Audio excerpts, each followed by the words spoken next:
وصلي وسلم على هذا الحبيب المحبوب سيما الرواه والقلوب وعلى آله وصحبه من إليه منسوب وآخر دعوانا الحمد لله رب العالمين سبحان ربك رب العزة عما يصفون والسلام على المرسلين والحمد لله رب العالمين بشر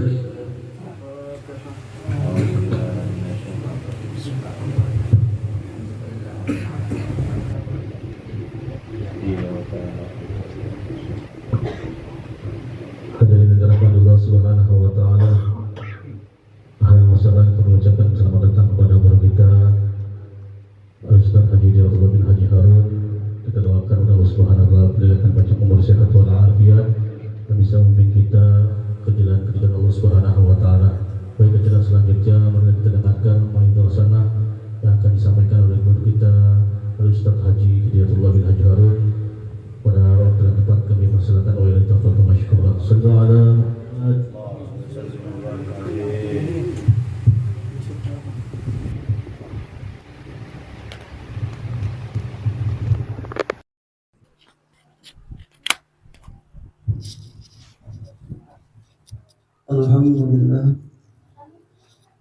Alhamdulillah alladzi ja'ala al-mauta ibratan li ulil absar.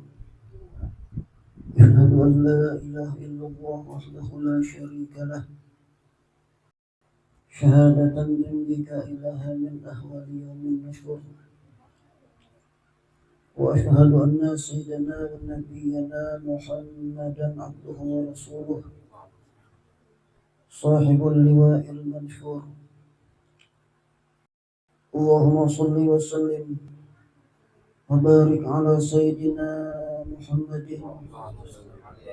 وعلى آله وأصحابه والتابعين على ممر الأيام والدهور. أما بعد،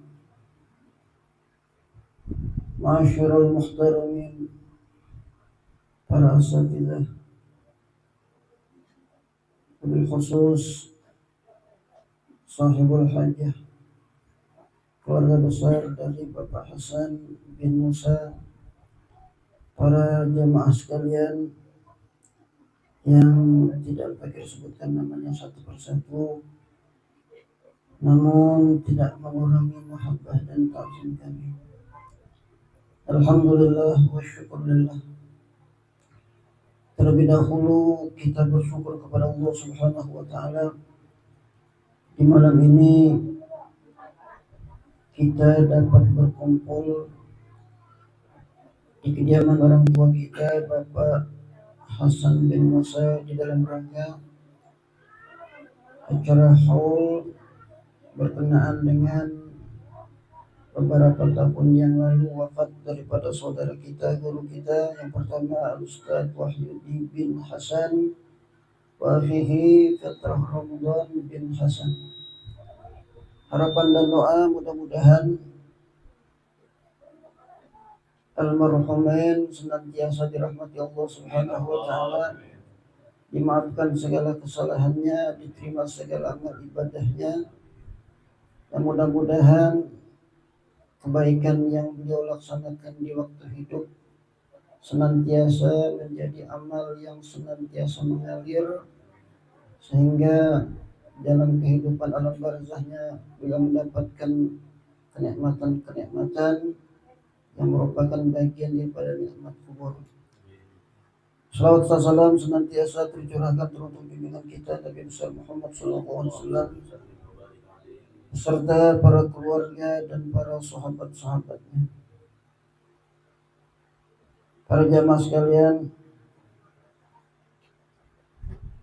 di dalam memperingati haul orang-orang yang telah meninggal di kalangan keluarga kita ataupun kerabat dan masyarakat kita, Rasulullah SAW pernah mengingatkan dalam sebuah hadis riwayat Imam Tirmidzi, "Uzkuru mahasina mautakum wa kufu an masawihim." Ingat-ingatlah tentang kebaikan-kebaikan orang yang telah meninggal di antara kalian, wa kufu an masawihim, dan tahan, jangan pernah ceritakan tentang keburukan-keburukan mereka. Ini hadis senantiasa kita mendengar di setiap penyampaian dari guru-guru kita, bagaimana adab kita terhadap orang yang telah meninggal dunia. Tapi kalau kita mau ambil pemahaman, bagaimana kita berusaha agar hidup ini senantiasa kita isi dengan kebaikan-kebaikan dan kita jauhkan dari perbuatan-perbuatan buruk, sehingga tak kala kita meninggal dunia orang tidak mengenal kita terkecuali kebaikan yang mereka ketahui. Karena sebutan-sebutan yang baik terhadap orang yang sudah meninggal hakikatnya merupakan doa yang bisa menambah derajat kebaikan mereka di hadapan Allah Subhanahu wa taala. Ini bukan sekedar adab yang hidup terhadap yang mati, tapi sebagai motivasi kita bagaimana hidup isi dengan amal-amal kebaikan. Karena memang nikmat umur ini adalah satu nikmat yang sangat besar, sehingga para ulama mengatakan umur adalah ra'sul mal. Umur ini merupakan modal untuk kita bertransaksi kepada Allah Subhanahu wa taala, melakukan akad jual beli, Allah sebagai pembelinya, kita sebagai penjualnya. Dengan apa? Dengan amal-amal soleh. Cari perbuatan-perbuatan yang manfaat. Bahkan Rasulullah Shallallahu Alaihi Wasallam memberikan bimbingan kepada kita bagaimana seharusnya kita hidup terhadap orang lain. Dalam sebuah hadis Nabi pernah menyampaikan, khairun nas anfa'uhum linnas. Sebaik-baik manusia adalah yang bisa bermanfaat untuk orang lain.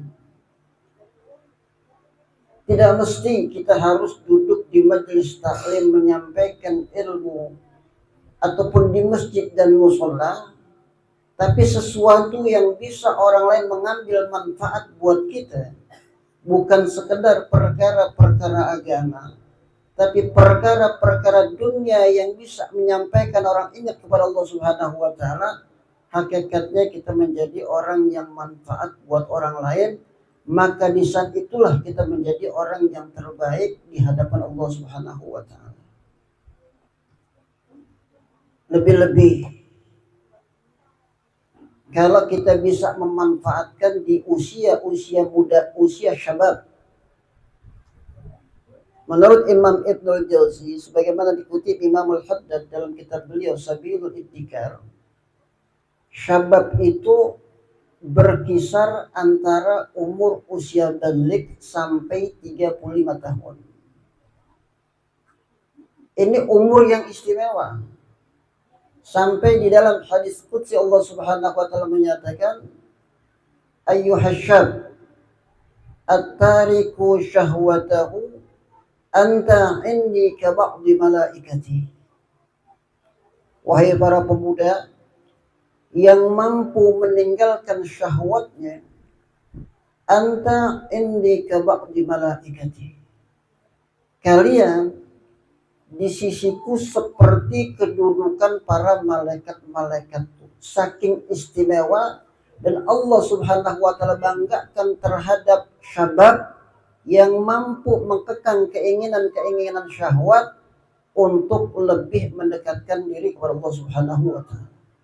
Artinya nilai plus semacam ini enggak semua orang bisa memanfaatkan di usia-usia muda untuk mencari manfaat buat dirinya dan memberikan manfaat buat orang lain. Disinilah perlunya wasilah untuk kita bisa menjadikan diri kita bermanfaat buat orang lain, tentu wasilah yang terbesar adalah ilmu. Dari ilmu bisa menyampaikan kita terhadap kedudukan orang-orang yang soleh. Karena derajat soleh ini luar biasa. Tidak sah seseorang sholat tanpa menyertakan doa terhadap orang-orang soleh di dalam tahiyatnya. Bagaimana kedudukan soleh di hadapan Allah Subhanahu wa Ta'ala luar biasa. Tapi apa makna itu soleh? Soleh itu secara definisi diartikan sama ulama, man adda huquqallah wa adda huquqan nas. Orang yang bisa menunaikan hak-hak Allah Subhanahu wa Ta'ala dan bisa menunaikan hak-hak orang lain. Ini kan luar biasa. Tanpa ilmu sulit orang itu menjadi soleh. Kemudian kita bisa lihat manfaat daripada kedudukan solehnya seseorang.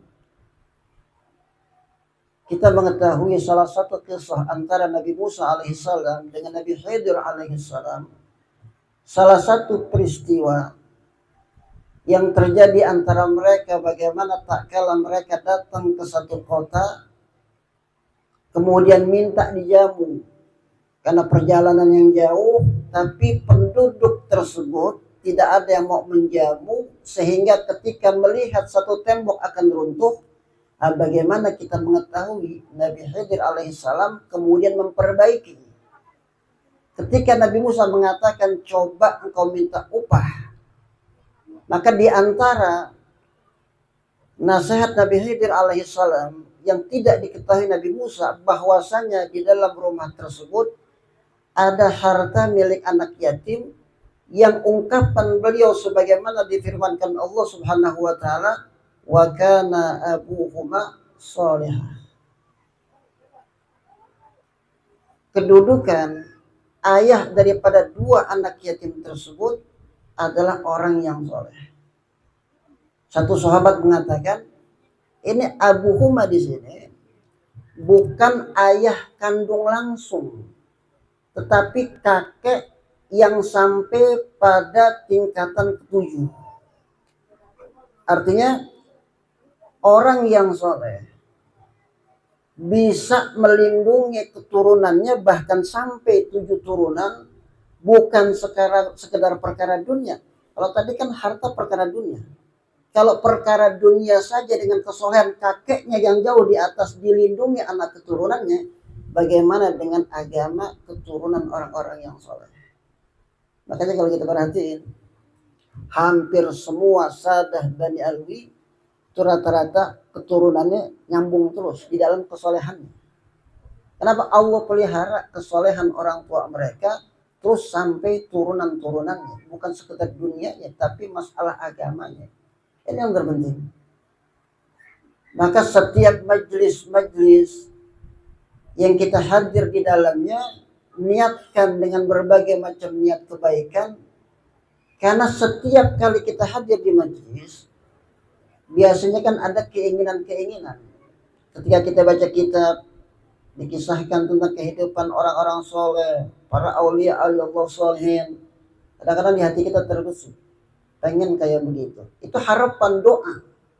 Ketika kita melihat guru-guru kita, para habaib kita, para kiai kita, melihat wajah mereka, keinginan di hati kita kepengen kayak begitu. Paling enggak apa? Harapan kita di anak. Maka harapan-harapan semacam itu merupakan satu doa yang terkadang tanpa kita sadari, saat pintu langit terbuka, maka harapan dan doa yang kita ikrarkan di dalam hati, insya Allah gabul di hadapan Allah Subhanahu wa Ta'ala. Makanya harapan-harapan seseorang untuk mempunyai keturunan-keturunan yang soleh dengan kuat, diiringi dengan ikhtiar dan usaha, itu insya Allah ulama mengatakan, kalau tidak terjadi pada anak tentang kesolehan yang dia niatkan, paling enggak cucu. Cucu enggak jadi, paling enggak cicit. Insya Allah enggak akan lebih dari itu.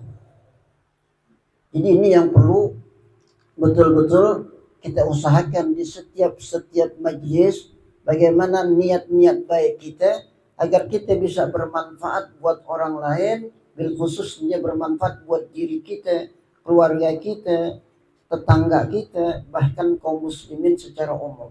Agar saat kita meninggal dengan kesolehan yang bisa kita raih melalui majelis-majelis ilmu, tidaklah orang mengenal kita terkecuali kebaikan yang mereka ketahui. Ya, ini barangkali sedikit saja yang bisa Al-Fakir sampaikan, sekedar ya untuk mengisi mengabulkan hajat saudara kita sahibul hajat.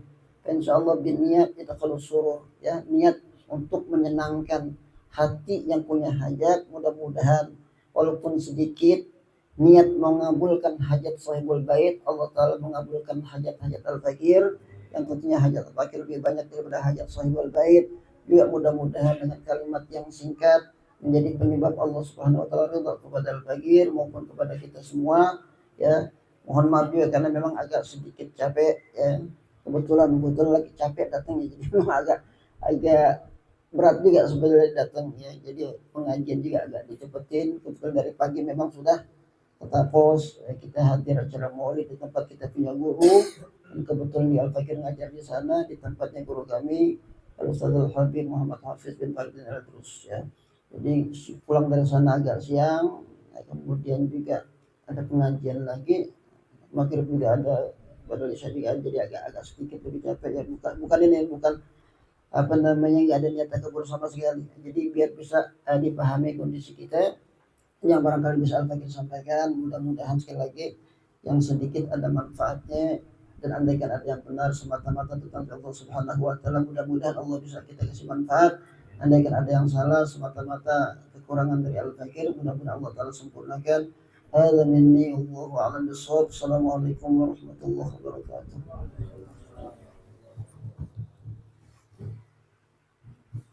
Jazakallah khair. Kami ucapkan kepada para kita Pak Haji Darul Hajar atas wajib hasanahnya. Mudah-mudahan apa yang beliau sampaikan bermanfaat untuk diri kita dan keluarga kita dan bisa kita aplikasikan dalam kehidupan kita sehari-hari. Amin ya rabbal alamin. Untuk doa penutup, kami mohon kepada orang tua kami, Bapak Mardani.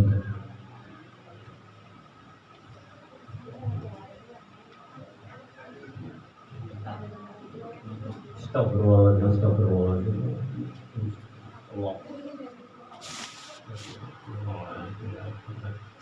Allahumma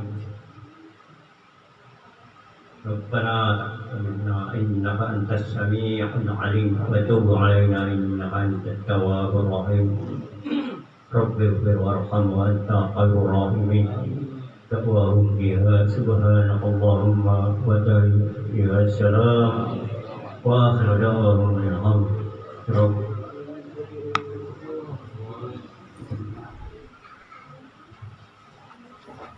Sehat ya, Pak ya?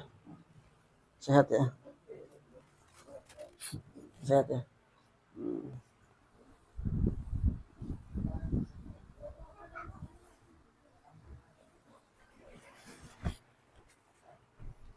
Baru mengenal Al-Fakir ya?